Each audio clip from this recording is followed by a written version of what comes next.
Boker Tov. Today's Daf is Daf Yudal and Gitin as we learn for 4 Shlem for Loshe ben Ruben and Yosef Israel ben Chaim Michal. We're about 1820 lines down on the page at the 2 dots. There's a 2 dots at the end of the line there, and this is where we're up to. Hani Ganoi. We're discussing the issue of Maimed Shloshtan, the idea that you can make an acquisition by 3 people. 2 people had a transaction before, either a loan or a deposit or some sort of an obligation that one had to the other.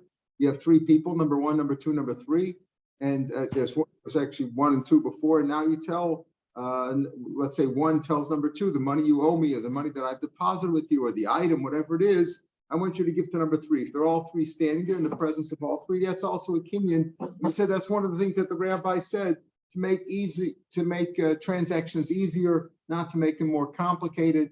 The Gemara called that Hilchos Lavotaima, but at the end of the daf yesterday, at the top of this, before the 2 dots, but Tosa said these all have some purposes. For example, this one is to make it easier that you don't have to also make a kinyan with one another, and also things which are other takanas that they made.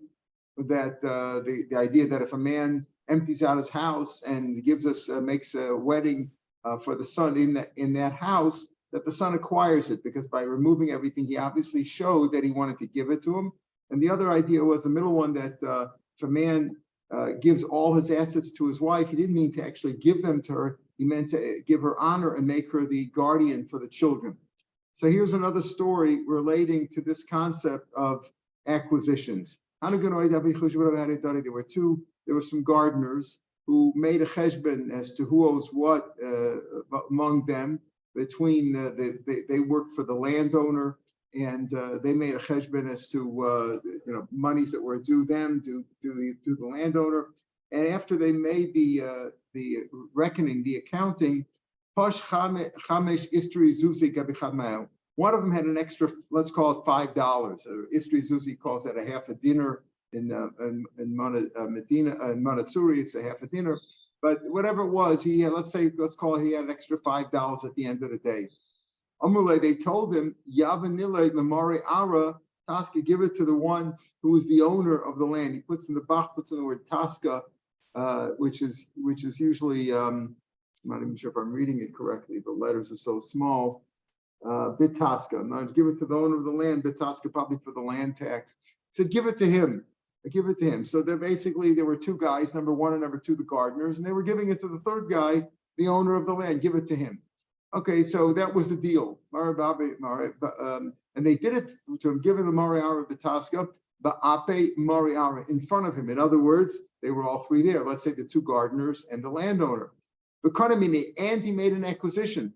Besides the kinyan of Maimed Shloshtan, that they were all 3 present, the landowner actually made a kinyan, meaning an obligation. Presumably this was like a kinyan chalipin, where he gave him, let's say, a handkerchief or a pen or some little item, and in return he got the obligation to give him the money, the $5 that he said, okay, after they made the paper cheshbon, they weren't sitting there shuffling the coins, they were making a cheshbon as to who owes whom, are they all even out? And this gardener, let's say number 1, felt that he had $5 too much. So number 2 said, okay, let's give it to the owner for the taxes or whatever. So and he made an acquisition. Afterwards, number 1 went back, and made another cheshbon. Sometimes if you're used to, counting your money or figuring what you got, it's always a good idea to do it a second time, right? Even when you give out money. Somebody told me that kesef, if somebody pays money, kesef stands for kesef sofrim pa'amayim or something like that, right? You should count it twice, make sure. So he went home to make his own cheshbon again. He put it into the Excel chart or whatever, and he checked it again. Lo pashka be'lamina, and he realized that he didn't have anything extra at the end at all. It was a mistake. He didn't have any extra money. He thought he had an extra $5. They said, okay, give it to the landowner for the taxes that we owe him. Like, give it to him. And he made an acquisition. So apparently it was done. But then he said, no, I made a mistake. And he didn't have anything up there. Also, like with this Shiloh, what's the story? Do I have to give the landowner the $5 like we had originally done in front of Maimed Shloshtan and he made a kinyan or not? What can I do for you? It's already done. Number 1, we have Rav's halacha that Maimed Shloshtan, which we had yesterday several times. And the first time we had it on Yud Yom Amud Aleph at the wide lines. So we have number one, it was Ma'amid Shloshim. So he acquired that obligation of the $5. As you've already, he owns that. He owns that IOU of $5 effectively. But he made a kinyan. Did this guy say, did number one say, oh, I don't want to pay? Like as if, I'm refusing to pay. That meaning that I negate the acquisitions that he made. The Leka Gaboy come out. I'm saying that I don't have the $5. It wasn't like he's denying that he owes him the money. So that I don't want to give him the money. My Gielo, but he made a kinyan and all that. I don't want to give him. He's saying I don't have the money. It was a mistake. The whole thing was a mistake. He says, like a good boy, I don't have that money. It's not with me. And then the whole thing was a mistake. Any acquisition made by mistake is a mistake. If I go and I sell something to somebody, and by mistake he picked up somebody else's item, not my item, it's a mistake. He doesn't own it. The mistake is a mistake and doesn't count. Itmar. Now we come to this question. So we have that idea of Ma'amid Shloshim. Now we have also the idea of, do you automatically acquire something for somebody else? We discussed this when. Yeah, he never actually gave it to him yet. He said, I have an extra $5 over here. So they said, okay. So he said, so number two said, number one, okay, we'll give it to the landowner for the taxes, whatever.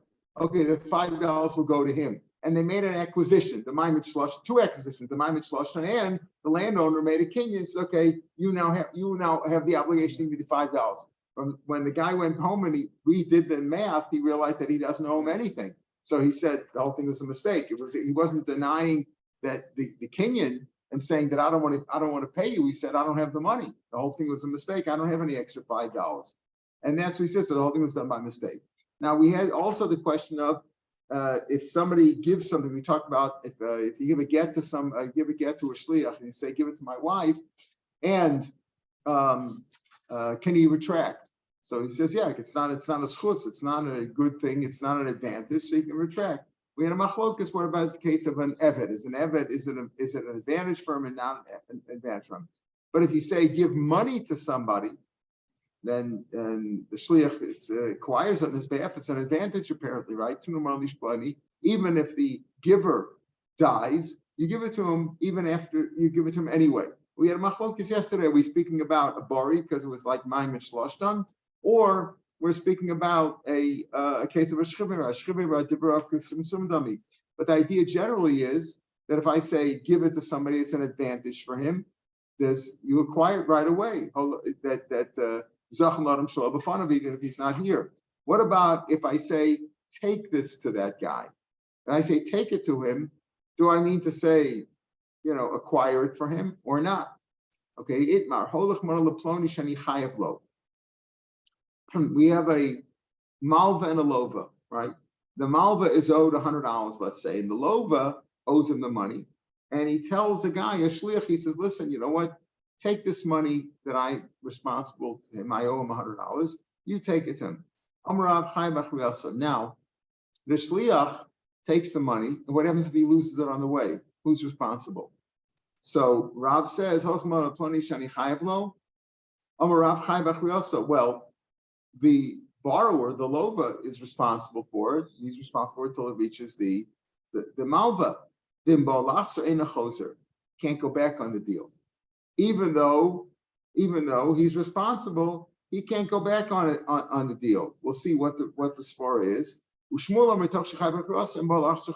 says, well, listen, let's say he says after I give it to this guy, and I'm responsible, I owe the money to the malva, right? So I'm sending with him, but then I said, maybe this guy's not so trustworthy. He looks a little bit off. Maybe he'll lose the money. You know what? Give me the money back. Give me the money back. So Shmuel says you can take the money back because he could say, listen, I don't trust you with the money. Maybe you're not so responsible. So what's the machlokus over here? Rav says, and you can't go back on the deal. In other words, if the shliach loses the money, right? Somebody owes you $100. And the guy who owes you that sends the money with somebody else. Meanwhile, you didn't get your money. So what do you can't say, the guy can't say, well, the shliach lost the money. You didn't appoint him a shliach to collect the money. He sent it with somebody who wasn't trustworthy. So Rav says you can't go back on it. In other words, the loba who sent the money can't go back on the deal. What's this for? What's the machlokas? Maybe this is machlokas. Marsavar holach k'schidami. When the loba said to the shliach, take the money to him, that's like being mazaket for him. You like, in other words, take it to him. Since it's an advantage, the guy wants to get paid. Take the money is like being mazaket, acquired for him. So once he acquires it from him, you can't take the money back. It belongs now to the malva. What's the shaliach supposed to do? He's not really responsible at all. He's not responsible. He says, I'll do you a favor. I'm not going to take responsibility for it. So who's responsible for it? The lova, the guy who sent him, right? Holech kischidami, but also he can't take it back. Let's say he says, wait, I decided maybe you're not so trustworthy. No, because the other guy, the shliach, was mazaka it for him. The holech is, when I say take it, doesn't mean you acquired for him or not. So if you hold holech as kischidami, so it's like he acquired it from already, you can't take it back. Maybe Shmuel says, no, taking it is not being mazaka for him. I'm appointing you shliach, but if I want to go back on the deal because I'm responsible at the end of the day, then I can go back on it, and I could ask for you to give me the $100 back. I don't want to send you with the money. That's the machlokas here. Is holech the word kischidami? Now why don't you say, well, zachal adam shlo b'fanav, right? Even if he's not here. But here the question is, what did the loba tell him? The loba tell him, did he make him like a shift that he could be mizaka, or did he say, no, I don't want you to be mizaka for him? It's not a did. The guy's, I owe the money, the $100 anyway. He has to get paid. But the question is, when I said you take it, did I say you acquired from him? If I say you acquired for him, once you acquired for him, I can't take it back. I can't change my mind. It already belongs to the malva. It belongs to him, even though I'm responsible. Umar says, look, the kulam, because everybody holds that if I say take the money, it's like you acquired for him. Normally,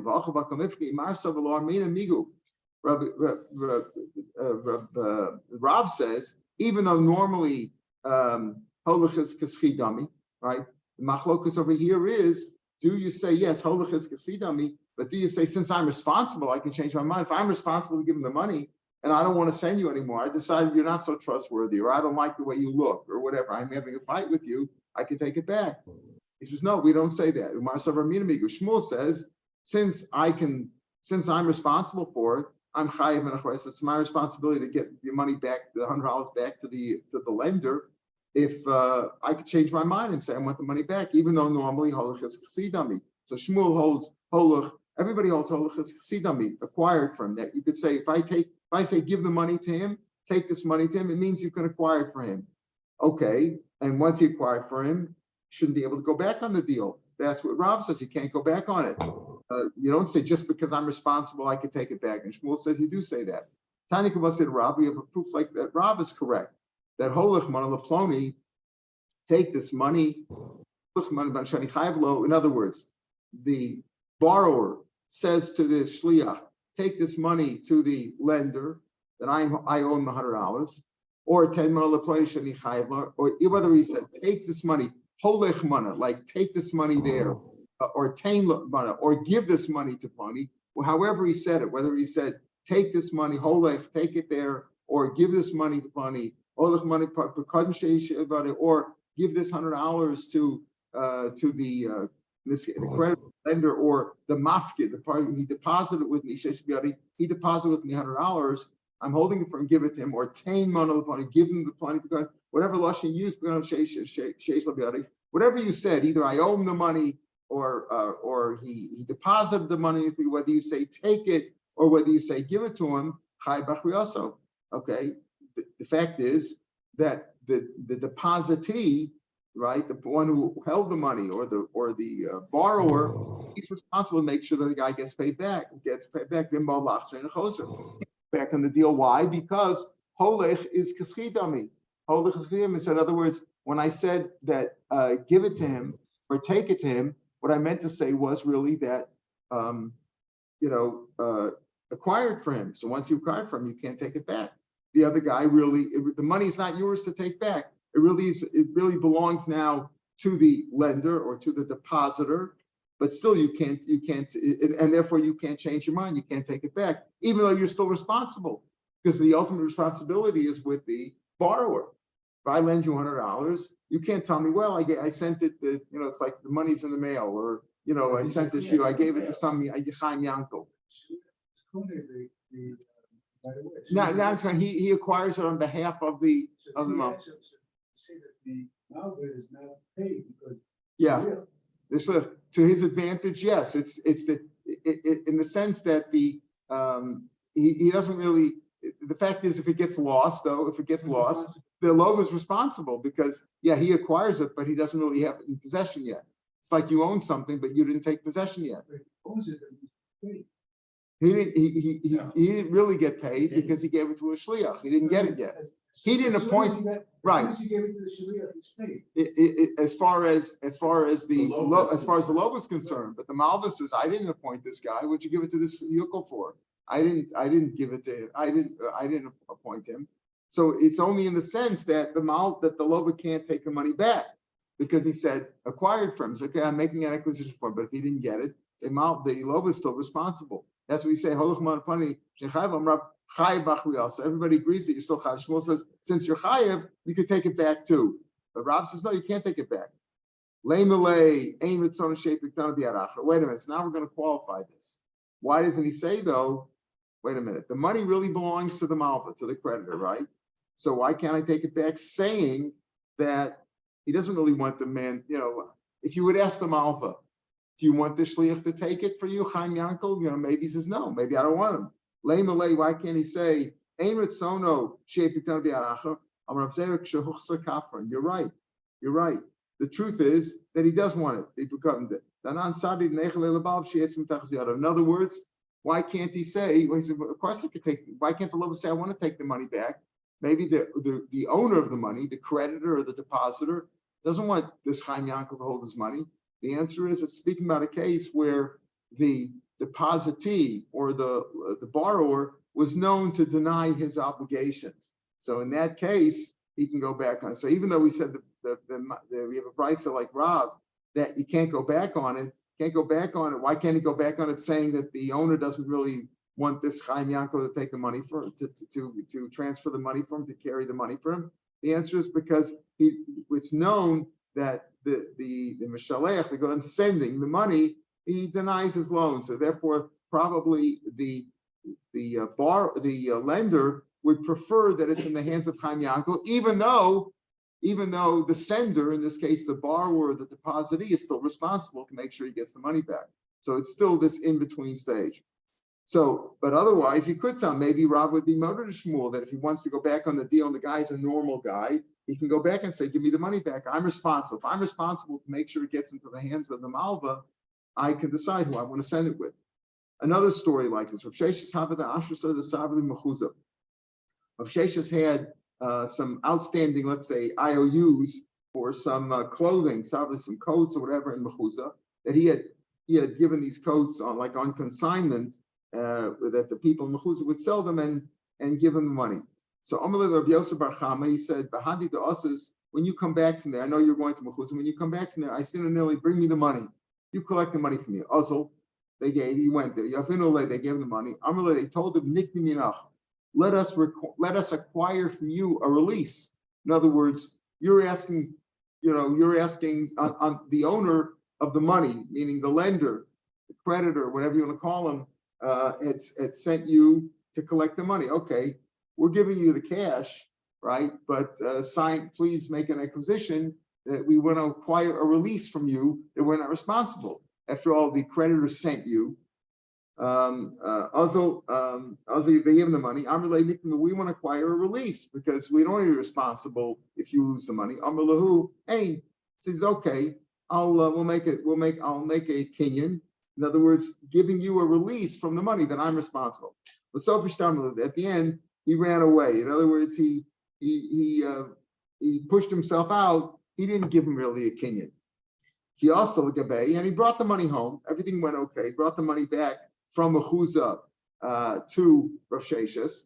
Amalei, Rav Shesh told him, Shapiro about it. You did good. The lo shavas nafshu. You didn't make yourself eved lo v'lishmal. In other words, if you're responsible for the money, a person who borrows money is responsible, is like a servant. He's like a slave to the malva, because he's got to make sure that the money gets back to him. He's got this responsibility on his head. If you had accepted responsibility, it would have been your problem. Maybe it would have been Rav Sheshes' problem. He says you did good. Another lashon is Shapiro about it. You did good. That Eved lo v'lish malva. I effectively lent those guys some money, right? I gave them the goods on consignment, and they had to pay me back, right? So effectively, they owed me for the coats or for the money. They are the borrowers. They are the servants. In other words, why should you take responsibility? I sent you, you were going there, so bring me back the money, but they're still responsible to make sure the money gets into my hand. If they didn't want to send it with you, they should have brought it themselves, right? Either way, if you're responsible to pay back, you were doing them a favor. You didn't have to take responsibility. It's a general question. What's the responsibility? You send something with the post office and they lose it, who's responsible? Today somebody just told me you got to send your passport in to get another passport or something, or to get one for the kids or whatever. They want to see your passport, and there's no you can't get appointments now, so you got to send your passport. The post office loses the passport. Who's responsible? Go. Who's responsible for that? These questions come up all the time. Who's responsible for the guy? The guy lost it on the way, or the messenger lost it on the way. So he said, you don't have to take responsibility. It's his responsibility to get it to you. Rav Yoshia, another story like this. He had this Rav Achi had a silver vessel of some sort in the town of Nadah. Amalu, and these two rabbis were going to Nadah. Amalu, Rav Destoy, Rav Yanai. Listen to this. He told Rav Destoy, look at his name, Rav Destoy, Rav Yanai, the son of Yanai, Rav Yossi Bar Kippur. These two rabbis. So when you come back from Nardah, Asu Nila. This goes with the idea, in Nahora, in Nardah rather, and Mechuzah and in Surah, the yeshivas were there, so there was constant transfer between the rabbis from one yeshiva to another. So there was a lot of traveling. So these two rabbis went to Nardah. So he said, when you come back from Nardah, Asu, bring me back my cup. My cup is over there. My silver cup, I lent it to somebody in Nardah. When you come back, bring it to us. Bring it back. Also, so give a body dasu, Rabbi Yossi, when you come back from Asu, bring it back to me. Also, they went. These people who had the cup gave it to them. Amrlahu, they said, but we want to acquire a release from you. Let's make a kinyan, a symbolic kinyan, to get a release that you're responsible for. Now, if you've acquired it and it's your responsibility now. Amrlahu, lo. They said, no, we don't want to take responsibility. We don't want to, we don't want to take responsibility. We don't want to release you. Amrulu, they said, okay, I don't know, so give me back the cup. If you don't take responsibility, we don't trust you, we give me back the cup. Rav Destoy, Rav Yanai, Amrulu, hey. He said, okay, fine, take the cup back. Rav Yossi Bar Kippur, the other rabbi, Amrulu, lo. He said, I'm not giving you back the cup. Why? So they said, Amrulu, lo. Rash says, can I mean like Rav said, that once these people owed him the cup, just like we had before, that in the case of Rav, where a guy says, take this money to him that I owe him, and then he changed his mind, he wants to take it back. You can't take it back. Because we said, why? Because we said everybody could hold holichas kaschidami required for him, and you're still responsible. You're still responsible, especially if you're not so trustworthy. So you're responsible. So Amilu, I'd rather say, the story about him said, I'll give it back. I'm not going to give it back. Having with Sarle, they made him suffer, right? Mitzarle, they injured him. They caused him to suffer. Amrulei Chazimar Hechikavit. So the people who had the cup said to Rav Destoy, who had agreed to give the cup back, look at this guy, he doesn't want to give the cup back. He doesn't want to release us from responsibility, and yet he doesn't want to give the cup back. Chazimar Hechikavit. Amalu Tav Ramulei. Give him even more. I beat him. Ramulei. Harvey Ku. Yeah, hit him. Strange story. So when they came back to, who was the rabbi? Rav Achi, Rav Yoshia. When they came back, they came back, he didn't want to give up the item, and they came back apparently with the item. When it returned, Amali Chazi Mar, so Rav the one who didn't want to give it back, Rabbi Yosef Kippur said, Chazimar, Lomastaylo, it's not enough that he didn't help me. Not only did Rav destroy Rav Yanai not help me when I refused to give it back, I went with the psak of Rav that once the cup is given over, and the people who sent it, the Mishalech, in this case, the people who had the cup, they're still responsible and they can't take it back. So I didn't want to give it back to them. I did the right thing, and they were beating me. And Rav destroyed Rav Yanai encouraged them. Can you see that? So Rabbi Choy said, why'd you do that? These were tough guys. They were men of measure, meaning they were big guys. Even their hats were big, meaning they had heavy-duty clothing or armor. They spoke like deeply from their bellies and other from their midsection. They deep voices. Even their names were scary. They had terrible, scary, terrifying names. Arda, Arta, Ufili, Barish. They had strange names. These were tough guys, and I didn't want to start up with them. And if they would tell their servants, listen, tie these guys up, they would tie them up. If they would say, kill them, people listen to them. Say they would tell their henchmen, their hitmen, kill these guys, they would kill them. Even Hargos destroy, if they would have killed me, meaning he called himself by his own name, to destroy me, Nasan Layane Abba Barkamosi, would somebody give my father Abba a son like me? I didn't want to take chances here over a cup, and we were only messengers. Farshim say he says his name was Rav destroyed Rav Yanai. Minasan Layanai Abba Barkamosi. So he called his father by his name. So someone would say to me that you're not supposed to call your father by your name, but here he called him Abba. Layanai Abba. If you add on the word Abba, there's a question when you call up somebody, if you call up your father for an aliyah, do you say, Yamod Avi Mori, or if you say Avi Mori and his name, you just can't say the name without saying Abba Mori. So here he said Abba. Says what is an Amalei Ben Adam. So Rabbi Choy said these people are they close to the close to the government? Amalei, hey, yeah, these are tough guys and they have a lot of protections. It's like talk like Russia, these places where everything is they're close to the king, everything is corrupt. Amalei, Yeshlan Susim Brundu, they have horses and mules that follow them. In other words, they have a big entourage there. Amalei Shapiro did the right thing. It was better to save yourself over the cup. It wasn't worth making trouble, etc. It doesn't say that they came home. Apparently, he didn't give back the cup, so they did bring back the cup. But the story was the story about these two rabbis. So just goes to prove that the halacha seems to be like Rav, that once you tell this guy to give it to him, and they owe him the cup, like they owed him $100 before, they owed him the cup. He can't take it back. Can't take it back, and therefore he followed that. Still, maybe he didn't do the right thing because it wasn't worth their lives. We're at the 2 dots now, about 20 lines down on days.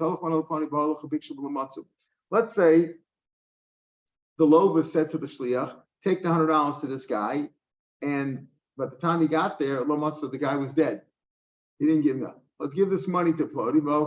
So over here in this case, what are we speaking of? He said, he didn't say Shani Chayev Lo. He didn't say the money that I owe him, right? So here apparently we're speaking about like a gift. Take this money to this guy. Some say give it back to the sender because the recipient's dead. Some say no, you give it to the heirs of the recipient who's dead. Maybe this is machlokas. The one who says take it from him and be mazakat for him. So effectively, the recipient, the shliach, the messenger, acquired it for him.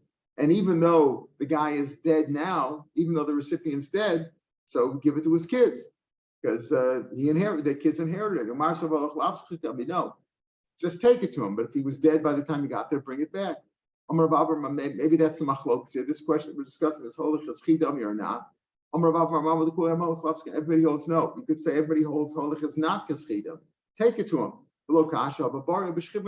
It depends. Was the sender healthy or was he a shchivera? If he was healthy, and take it to him. If the guy's dead, bring it back. The shchivera, no. If you give something, if a shchivera gives a command, instructions, what to do, it's like it's written and handed over already. So therefore, even though the guy's dead now, but at the time that he gave the instructions, even though the recipient's dead now, but at the time that the sender gave the instructions, he was alive, and it was as if he got it already. Normally, but the Shchimera, his words are like completed. It's like the action, it's like the transaction has been done. Therefore, if the recipient died, we go to his children. That's one way to learn. Another both speaking about both cases of Shchimera. In the one case where the Shchimera, both cases are Shchimera, but in one case where the recipient was already dead. When the Shchimera said, give this money to the uncle, to the recipient was already dead. So therefore it didn't take any effect. Therefore it goes back to the sender. Whereas if he only died later on, okay, so then it goes to his children, because when the Shchimera gave his instructions, the recipient was alive. If he died subsequently, it goes to his kids. So Rav Papa Amar, notice here we have machlokas from Zvid and Rav Papa. Yesterday, Rav Zvid was one who said Bari, and Rav Papa said Shchimera. Here it's the other way around. Rav Papa Amar, Haba Bari. Both of them are speaking about a healthy person. The sender was healthy. Here's the problem. Did the Makabal, the recipient, die while the nosing was alive, and therefore it would go back to the sender. But let's say the donor died. If the donor died, Rashi says it's what we call mitzvah l'kaim divrei emes. Take a Rashi right over here, right even where we are, right by Gilead Shas. The meis nosein la'achar shamas l'shliach. After the sender gave it to the shliach, meis, he died. But the recipient's still alive. Hilkut mishas misas hanosein. As soon as he died, zocha ben makabel. The recipient acquired it. Mishum the mitzvah l'kaim divrei emes. Even if the mess was originally buried, that's what the Papa says. Buried. The sender rather was originally healthy, but then he died. In one case where the makabel, the recipient, died while the nosing was alive, okay, so you give it back to him. But if the sender died, there's another call of mitzvah l'kaim divrei emes, and therefore you give it to the recipient or to his heirs. Lema holach kaschidami.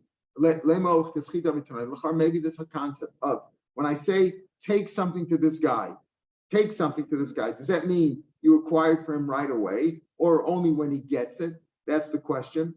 Even though we say Zachar Shalom B'fanav, right? Normally we can say Zachar Shalom B'fanav, but the question is, what are my instructions? Maybe I don't want to give it to him right now. Maybe it's not a schus for him right now, and I'm giving it to him. I'm only giving it to him when I'm giving it to him. Maybe it's not a schus either way. Especially if it's a loan and he's responsible to give him the money, so maybe you're not mazaket from right away. So is that a machlokas tanam or not? Machlokas tanam the Tanya.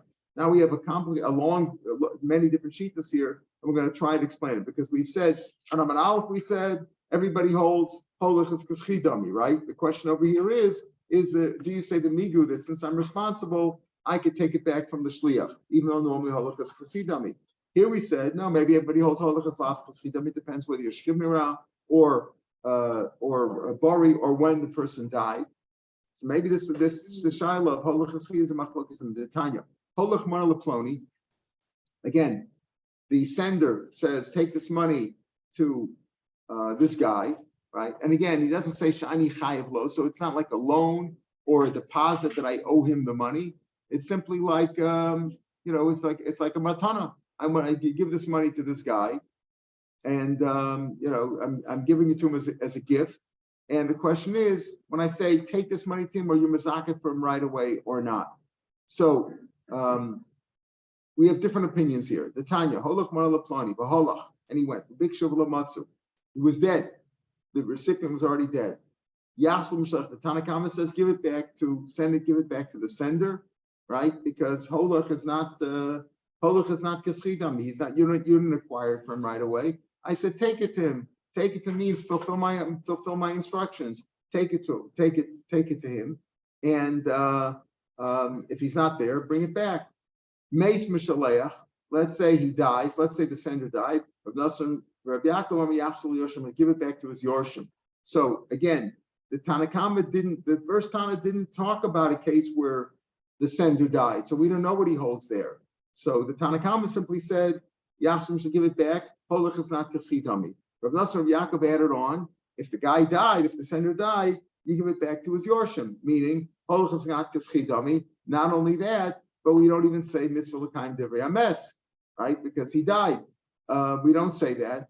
Again, Well, you can't tell the first case because the guy died. in the first You case, couldn't find him. you couldn't find, the recipient died. Now we're talking about where the sender died. Right. Meis Mishaleach, what happens if he died? You give it back to his Yorshim, and you don't say mitzvah l'kaim divrei hames because the mess wanted to give it to So it's not them. the same case? Yeah, In other words, no, in both cases, the recipient's dead, right? The question is, was the sender alive? Again, from the beginning, the Tanya Holach Manal Kwani Val the recipient was dead. You have to give it back to Mishaleach. Okay, that's if Mishaleach's alive. What happens to Meis Mishaleach? What happens if the Mishaleach died? So if Nasim Yaakov add on, you give it back to the Yorshim of the Mishaleach, and you don't say, since the sender died, there's a mitzvah Mekayim, his words. You don't say give that. it to the Yorship. You give it to the Yorshim of the Yorshim of the- Mishaleach. Right, you don't give it to the Yorshim of the recipient. Correct. You don't say that. Yeah, but maybe because the recipient's really dead. That's what he said. That's what Rashi says. That in explaining it, we'll see that. Rav Yaakov say, less one babari the mitzvah l'kaim divrei hames. Right. Less one babari. You know, if the guy was healthy and then he died, you don't say mitzvah l'kaim divrei hames. You don't say that. Less on the bari the mitzvah l'kaim divrei hames. You don't say that. Oh, mitzvah l'kaim divrei hames. You don't say since the guy was healthy. You don't say mitzvah l'kaim divrei hames in this case. Maybe mitzvah l'kaim divrei hames. You only say by a shchimira. Okay, that's what Rav Nosson Yaakov's opinion. Talking about a gift. Talking about a gift, right? Talking about a law. He didn't say shiny chayav lo. He didn't say chayav lo. The Rashi or somewhere says that we're talking about a case of a gift because we didn't say shani chayiv lo. And Amar Aleph, we talked about the case where he's I'm chayiv to him. This is a gift, so he could say, you know, it's up to the giver to decide how he wants to do it. So that's the question. He was the question is, what do we say? Is holach kaschidami or is holach not kaschidami? So that's what we said before. The first case also was holach manal pani v'alach b'kshav lo matzu. So we said is holach kaschidami or not? So we said no, everybody can hold. Kaschidam and not kaschidam depends on Baruch Shem, but maybe over here we see it's machlokas because we're talking about the same case. And before we talk about one case, and we say we had two different meanings. One says Yachim Shech, one says not, but it could be that it depends over there who died, etc. That the cases are different. One case is a Shemira, one case is a Bari, or they're both Bari. In one case, the guy died prior, the guy died afterwards. That's what we said before. So here. So there we said it's not necessarily, there's no necessarily machlokas there because there were two different prices in the first case. The first case after the 2 dots on Ahmed base here.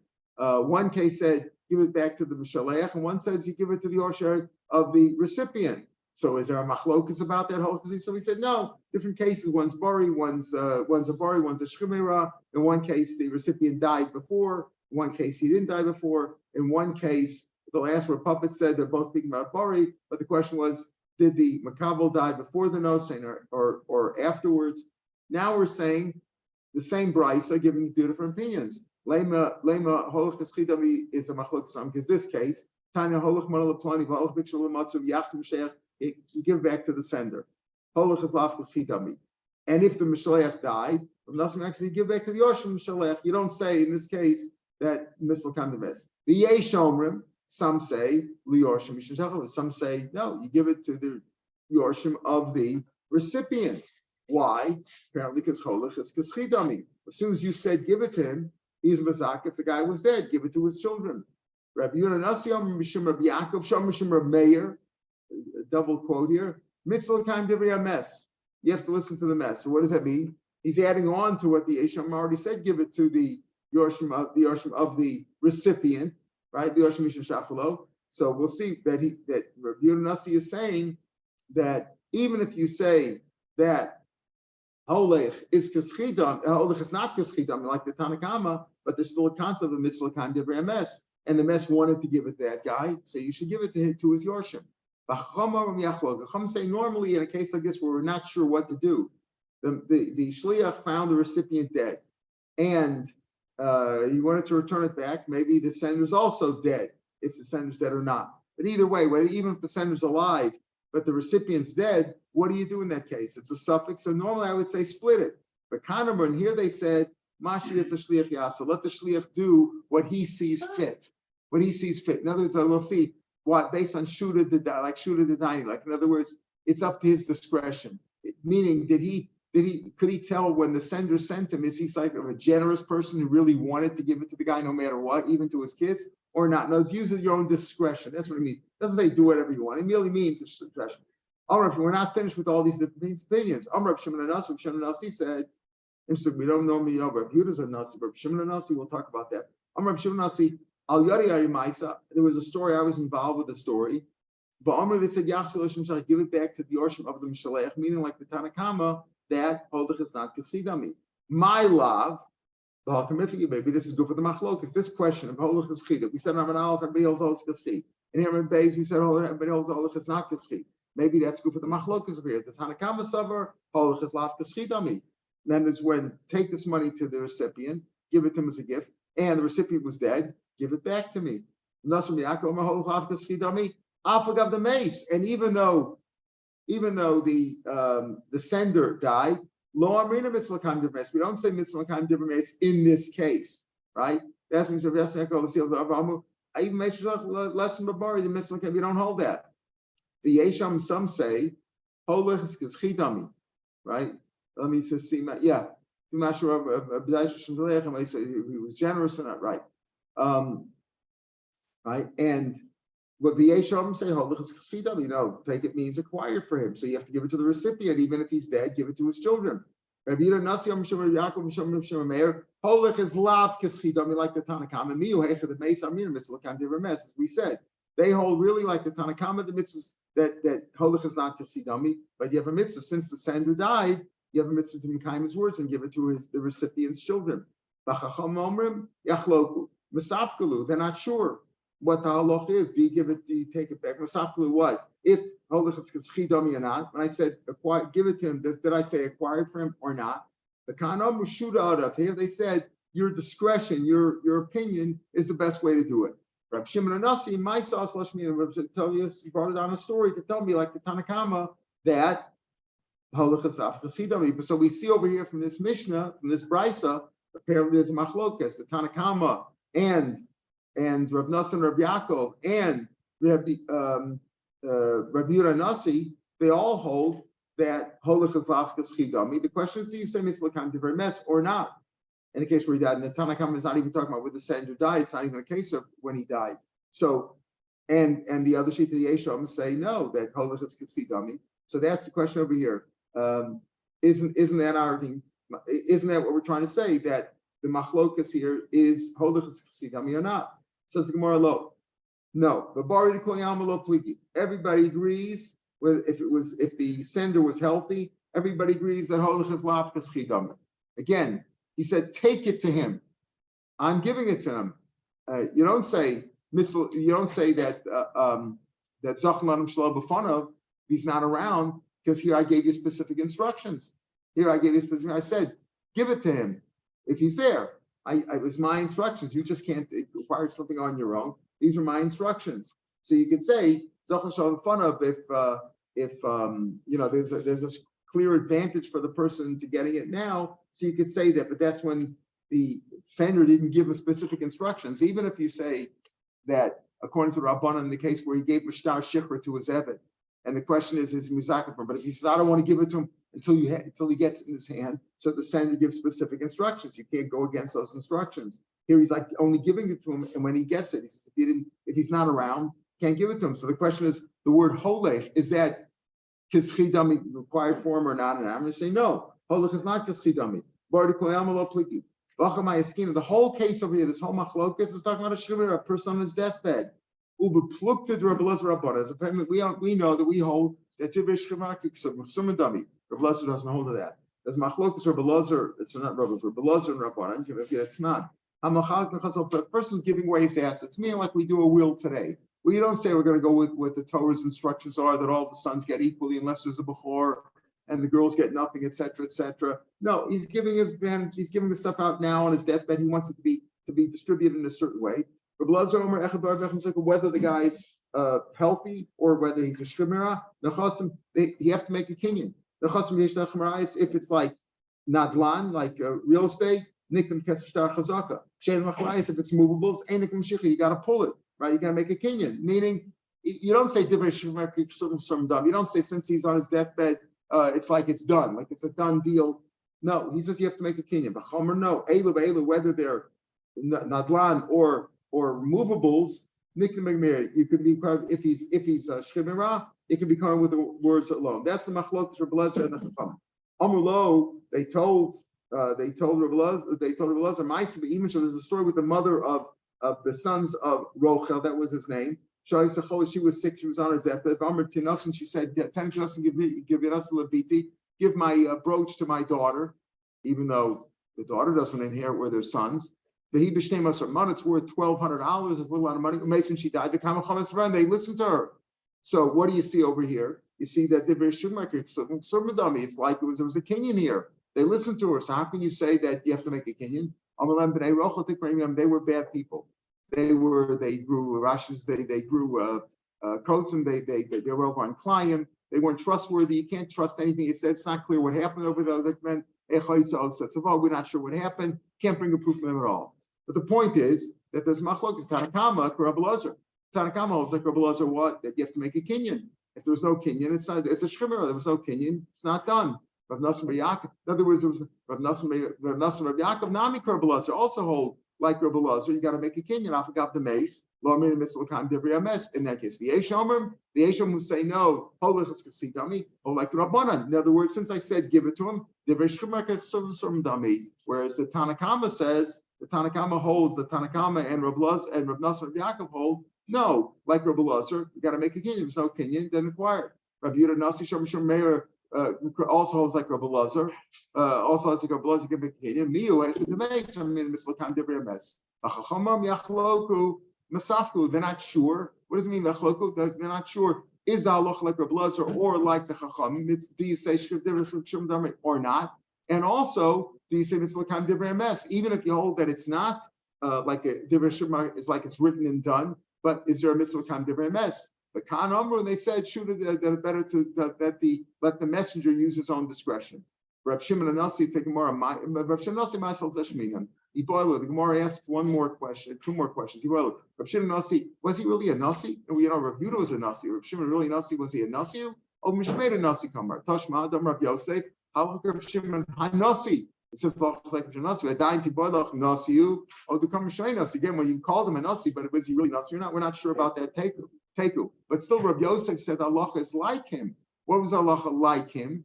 Right? Like Rav Shimon Nasi said those words. Ma'isa Sashmim. So Gufa Amar Yosef, he said the Maisa was, right, what was the story? He says, Rav Shimon Nasi Maisa, what did he tell the story? Rav Shimon Nasi says there was a story like that, and they said, return it. Rav Shimon Nasi say, Maisa, he told him the story, Maisa give it back.